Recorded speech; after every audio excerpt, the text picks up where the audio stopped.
الذين يؤمنون بالغيب। প্রথম নাম্বার সিফাত হলো যারা গায়বের প্রতি ঈমান আনবে, অদৃশ্যের প্রতি ঈমান আনবে।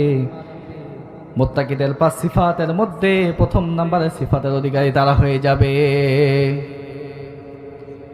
দ্বিতীয় নাম্বার সিফাত আল্লাহ বলেন ওয়ায়ুকিমুনাস সালাত, যারা নামাজকে কায়েম করবে। কি করবে? যারা নামাজকে কায়েম করবে।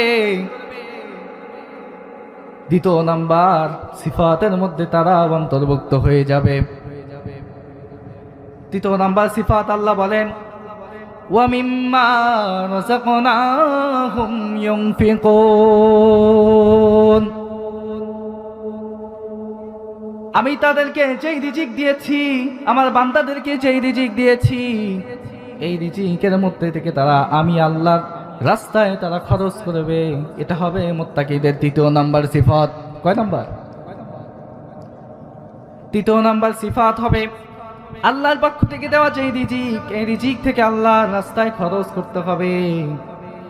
চতুর্থ নাম্বার সিফাত আল্লাহ তাআলা বলেন নবী হে, আপনার উপরে যেই কিতাব আমি নাজিল করেছি,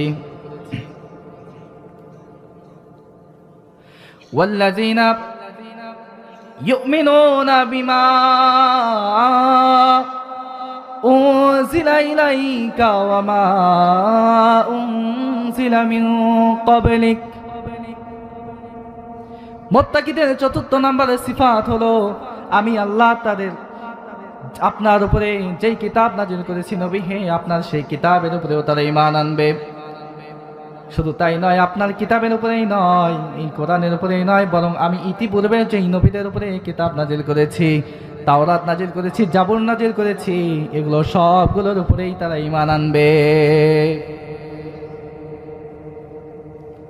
পঞ্চম নাম্বার সিফাত আল্লাহ বলেন ওয়াবিল আখিরাতি হুম ইউকিনুন।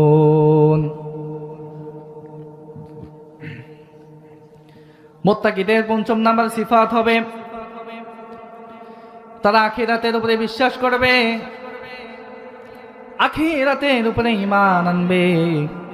পুনরায় জীবিত হতে হবে, হাসর হবে, জান্নাত থাকবে, জাহান্নাম থাকবে, সবগুলোর উপরেই তারা বিশ্বাস স্থাপন করবে।